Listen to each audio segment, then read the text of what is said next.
Hello guys! Welcome back po sa aking channel. Kumusta po kayo lahat? Ako nga po pala si Kimi Jen. So sa mga bago po sa aking YouTube channel, welcome na welcome po kayo. Papasukin niyo na po ang swerte sa inyong mga buhay. Papasukin niyo na po ang swerte sa inyong mga bahay. So nga po guys, for today's video, mag-share na naman po ako ng another pampaswerte. Alam niyo po ba guys, ngayong araw po na to is Friday, so March 27. So alam niyo po ba guys na feel ko talagang sobrang swerte ko ngayon. Syempre, alam niyo po ba na bago ko naisipang i-share ito sa inyong pampaswerte na to ay ako po ay nakatanggap na ng swerte. So nga po guys, so nakatanggap po ako kanina po ay may nagabot po sa akin nitong pera. So 1,600 pesos. Ayan guys, nakita niyo po ba? So talagang sobrang thankful ako sa mga pampaswerte na ginagawa ko kasi kahit na simpleng bagay lang yung gawin ko ay talaga naman pong siniswerte po ako. So nga po guys, no, kaya po kayo po ay kumbaga sinishare ko po itong mga video ng aking mga pampaswerte para po kung gusto nyo rin po na kayo ay swertehin katulad ko. Kung kayo rin po ay 100% naniniwala sa mga pampaswerte at kung kayo po talaga ay kumbaga mahilig sa mga pampaswerte katulad ko, naniniwala sa mga ganitong orasyon, sa mga ganitong ritual, ay pwede po kayong manood ng aking mga video. Ang gagawin nyo lang po guys ay magla-like lang po kayo ng aking video, panoorin nyo lang po, i-share nyo po at mag-click lang po kayo ng subscribe and timing bell button para mas ma-update pa po kayo sa mga video. So yun nga po guys, so alam naman po natin lahat sa panahon ngayon ay napakahirap ng buhay. So talaga pong lalo-lalo na ngayon sa mga pinagdadaanan natin na hirap, talagang ang hirap po talaga kung iisipin natin kung paano nga po ba tayo mabubuhay ng masagana, kung paano po tayo saswertein. So yun nga po guys, no, habang kayo po ngayon ay nandyan sa inyong mga tahanan, ito na po ang pagkakataon para po gumawa kayo ng mga pampaswerte. So yun nga po guys, no, i-share ko lang po ito para po kung gusto nyo po, kung wala naman po kayong ginagawa at gusto nyo lang din na syempre kailangan naniniwala din kayo sa mga pampaswerte. Unang-una, kailangan din po matuto po tayo magpasalamat sa lahat ng ating biyaya na tatanggap, maliit man o malaki. So ito nga po guys, no, syempre di ba, gagawa po ako or mag-share ako ng another pampaswerte sa inyo. So nga po guys, no, so syempre di ba sa panahon ngayon makatanggap ka lang ng konting tulong sa ibang tao. So talagang biyaya na yun. Yung mga ganun lang po mga simpleng mangyayari sa atin sa buhay natin ngayon na habang tayo nasa bahay ay malaking swerte, malaking biyaya na po yun o swerte na rin po yun na kung tayo po ay may bigla po, syempre di ba nasa bahay lang tayo, meron sa inyong biglang pupunta dyan sa inyo at magbibigay ng konting tulong, di ba? Kumbaga yun na rin po yung epekto ng mga pampaswerte na inyong gagawin kung talaga pong nasa puso ninyo ang paggawa ng mga pampaswerte. So hindi ko naman po sinasabi guys, or hindi ko naman po kayo pinipilit kung gusto niyo gumawa ng mga pampaswerte. So nasa sa inyo na po yun guys, pero para sa akin po kasi ito na po yung pagkakataon para gumawa kayo ng mga pampaswerte. Pero syempre kailangan guys seseryosohin niyo po yung paggawa ng inyong mga pampaswerte. Hindi po dahil sa gusto niyo lang talaga magkapera, gusto niyo lang talaga magkaroon ng kita, gusto niyo lamang magkaroon ng ganito, ng ganire, ng ganyan, gagawa kayo ng pampaswerte. Syempre kailangan nasa puso din po ninyo ang paggawa. At saka syempre po guys, kumbaga may positibong pamumuhay.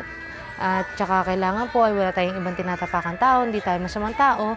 Nang sa gayon po, ang lahat ng ating pampaswerte ay talaga pong gagana. So ito po talaga guys, no, sobrang talagang natutuwa po ako sa mga pampaswerte na ginagawa ko. Kasi sa panahon po ngayon guys, sobrang hirap ng buhay pero hindi ko po siya masyadong, dahil nga po sa may mga pampaswerte akong proteksyon sa aking sarili. So, hindi ko po maramdaman yung sobrang bigat or sobrang hirap ng mga sitwasyon ngayon. Oo, talaga lahat tayo ay nahihirapan. Pero syempre, may mga darating na pagsubok na hindi ganun kabigat para sa atin. So, nga po guys, no, dahil nga po yung sa tulong ng aking pampaswerte, sa aking paniniwala, sa aking pagdarasal, ay talagang lahat po ng pagsubok ay aking nakakaya. So, nga po guys, so hindi ko na nga po patatagalin. So, ano nga po ba yung ating pampaswerte na gagawin? So yun nga po guys, no, kailangan na po natin, kuha lang po tayo ng isang platito. So ayan nga po guys, kahit ano pong platito, kahit po, pero mas maganda guys kung babasagin po yung inyong platitong gagamitin. Alam naman po natin na pagka mga pampaswerte ay kailangan po talaga ay sagrado, kailangan talaga yung mga babasagin po. Kasi alam naman po natin na paggawa ng pampaswerte ay mga babasagin. So ito, sample ko lang to guys kasi wala akong makita ng babasagin namin na platito. Mga nagkabasag na yata, parang ganun guys, no. So ito na lang po yung aking gagamitin. And then, kailangan din natin guys kumuha ng ballpen at papel. So, mas mainam guys kung meron kayong green ballpen. Siyempre, alam naman po natin na ang green ay sumisimbolo sumisimbolo ng pera, ng biyaya. So, kailangan mas maganda kung tayo ay magsusulat ay kulay green po. And then, kailangan din natin guys kung meron kayo sa bahay ng inyong star anise. So, hindi naman po kailangan marami at hindi naman kailangan ng buo. Kahit po durog ay pwede po ninyong gamitin yan. Kahit po durog, basta po star anise ay pwedeng gamitin. So, bakit nga po? Alam naman po natin guys ng star anise ay talaga pong sobrang bango nito guys talaga. So, talagang nakakaakit siya ng swerte. So, talagang ma-attract niya or ma-akit niya yung swerte sa inyong buhay. So, ayan po guys, no? Yun lang po ang ating kailangan. Kailangan lang natin ng platito, star anise, ng ballpen at papel. At saka nga pala guys, kailangan po pala natin ng pera. So, nasa sa inyo na po kung ano po ang inyong gustong gamitin. Kung gusto niyo pong gumamit neto, kung meron po kayong 500 na hindi niyo agad kailangan gastusin, gamitin niyo po. At ito po ay magtatagal lamang po ng 7 days. Kumbaga, patatagalin niyo lang to itong pampaswerte sa inyo ng 7 days lang po. So, para sa buong isang linggo.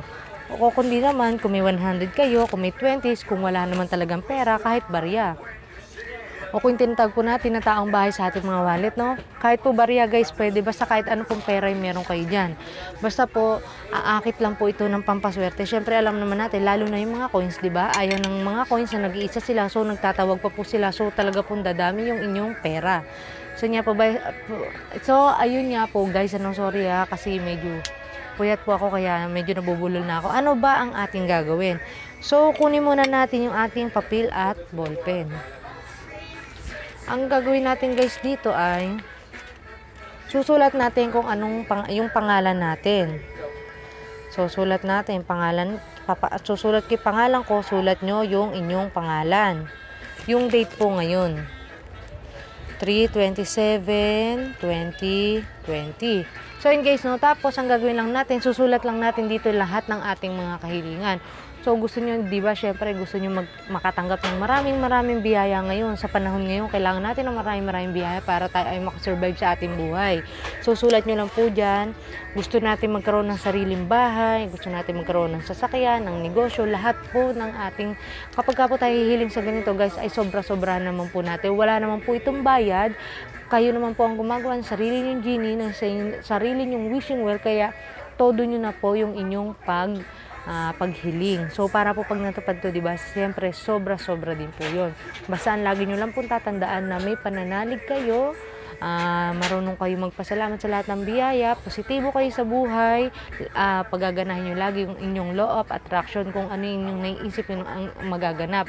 So, kung guys, lagi ko iniisip na siyempre, di ba, lagi ko iniisip na puro positive lang. So, ayun guys, kahit unti-unti nangyayari yung mga positive na gusto kong mangyari sa aking buhay. So, yun nga po guys, no, pagkatapos, pirmahan nyo sa baba. Pag naisulat nyo na ang inyong lahat ng kahilingan na walang gamit na sana, pirmahan nyo na sa baba ng pataas po ang inyong pagpirma. So, mas maganda guys kung gagawin nyo ito sa araw ng Martes at araw ng Biyernes. So, tama-tama po ngayon, Biyernes. So, pwede ulit niyan sa susunod na Martes kung na-late na po kayo na manood na itong aking pampaswerte. Basta lagi nyo lang po tatandaan, alas 6 hanggang alas 8 lang po ng umaga dapat ito ginagawa. So, nakatapat po kayo sa bandang silangan. Tapos, syempre, habang nagsusulat kayo rito, tumitingin kayo sa, kumbaga, sa sinag ng araw at kayo ay nananalangin. So, para po matupad. Pagkatapos ang gagawin natin guys, ay tiklopin lang po natin ng ganyan. So, kung gaano po yung kakasya sa inyong platito. So, ayan, basta guys, papunta sa inyo. So, kung gusto nyo ganyan, okay na po yan guys. Ayan. Lalagay lang natin sa platito, lagyan lang natin ng pera. Kayo po kung ano po ang gusto nyo ilagay na pera. Ayan, at ilalagay lang po natin yung ito pong star anise. Kung marami kayong star anise ay, ayan, ganyan guys, okay na po yan. So, ayan nga po guys, oh. So, habang hawak nyo po ito is humiling po kayo, bulungan nyo po ito ng inyong mga kahilingan na sana ay lahat ay, wag nyo pa palang mali, wala palang salitang sana. Kailangan, bubulungan nyo lahat ng inyong kahilingan na gusto ko na ako ay magkapera, gusto ko na magkaroon ako ng trabaho, gusto ko na magkaroon ako ng business, lahat na po guys. So, todo nyo na. Tapos, saan ito magandang ilagay nyo sa kung may altar kayo, sa altar. Kung wala naman, kahit sa center table nyo. Kung wala naman, kung saan yung hindi siya magagalaw, doon nyo na lang guys ilagay, mas mainam. Kasi hindi ko naman alam kung talaga nasaan kayo. Syempre diba minsan yung iba bed space lang, sa kwarto lang, yun lang ang tinitirahan. Iba maliit lang ang bahay, so ganun na lang. Pero mas mainam guys kung sa tapat ng altar. So magtatagal lamang po ito ng 7 days. Kung kunyari gumawa kayo ng Friday, tatanggalin nyo ito next Friday. Kung Saturday, next Saturday. Kung Monday, Monday ulit. So, ayun nga lamang po guys. So, talagang napaka-effective po nito. So, nga po guys, isang patunay lang po na habang iniisip ko to, na i-share ko to sa inyo, talaga nakatanggap po agad ako ng biyaya. So, ganun po guys talaga yung mga, ganun po talaga kaganda or talaga sobrang napakaswerte kapag kayo gumagawa ng mga pampaswerte. Bukod sa sipag at tiyaga mo, sa pagtatrabaho, sa lahat ng mga ginagawa mo, sa pagiging positibo mo, dagdagan mo lamang ng mga ganitong pampaswerte at makikita mo magbabago ang inyong buhay. Yung takbo ng inyong buhay na tipong may mga pagsubok man na dumarating ay kumbaga sisiw na lang po para sa inyo kung ito ay inyong lulutasin. So yun nga lang po guys, so sana po sa mga nakanood po nito, huwag niyo pong kalimutan na i-like yung aking video, i-share niyo rin po sa iba para mas maraming pa po makaalam. I-click nyo lang po yung aking subscribe button at yung timing bell button para mas ma-update pa po kayo sa mga video na aking gagawin. So yun nga po guys, maraming salamat po. Bye!